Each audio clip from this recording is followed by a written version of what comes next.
आणि त्यामुळं आपण ह्या दहशतवादाला दडपशाहीला घाबरू नका.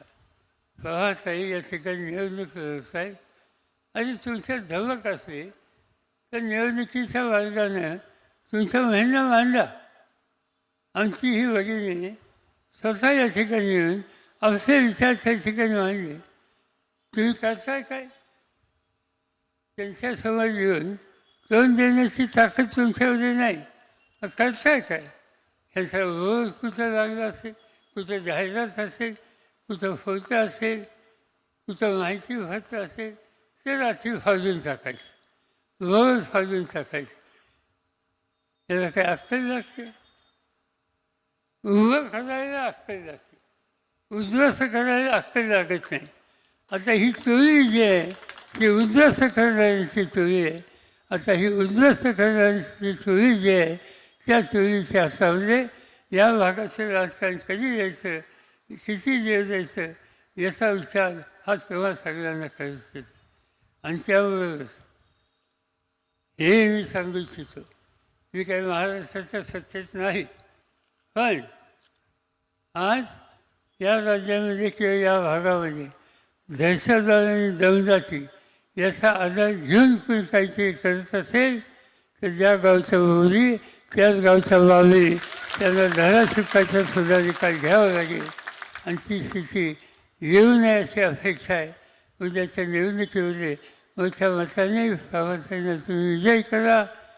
महाराष्ट्राचं राजकारण बदलायचं असं निकाल आम्ही लोकांनी घेतलेला आहे, त्याला साथ द्या.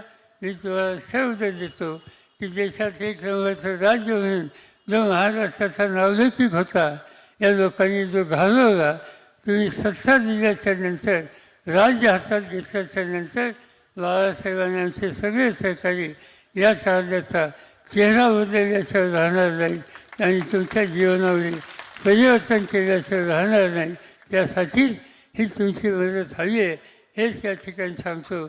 आणि अजून 5 सभा असल्यामुळं अधिक न बोलता मी आपल्या सगळ्यांना या ठिकाणी शिकायचा अनेक गोष्टी आहेत. आता मला कोणत्या चिठ्ठी वाचवली तिथे शिवाजी महाराजांचा पुतळा बसवायचा होता. आणि काय झालं माहिती नाही, पण तो पुतळा सरकारच्या गोडाऊनमध्ये. या लोकांना किंमतच नाही.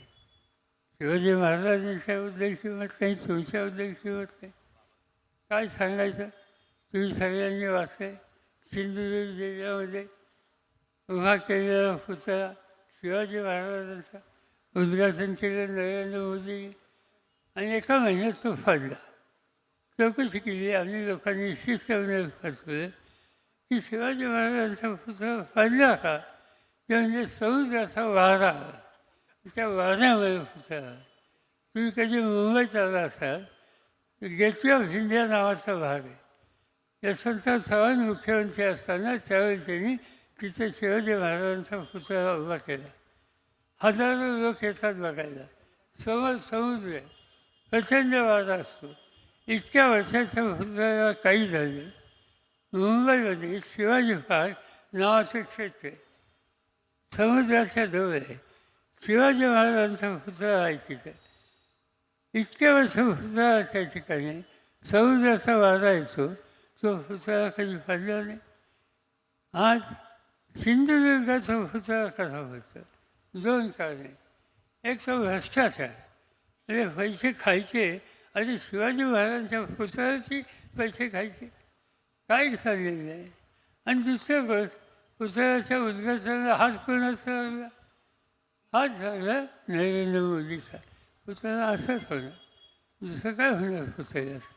आज ज्यांच्या हातामध्ये सत्ता आहे आणि सत्तेचा उपयोग लोकांच्या भल्यासाठी करत नाही, वेळच्या वेळी निर्णय घेत नाही, परवानग्या द्यायची परवानगी देत नाही, त्यामुळे एक पुतळा फसतो तरी त्याचं गोदावरीमध्ये राहतो.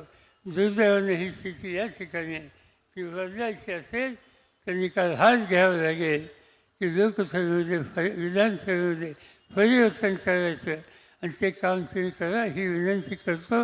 आणि पुढच्या सभेला जायला आपली परवानगी घेतो. जय हिंद, जय महाराष्ट्र.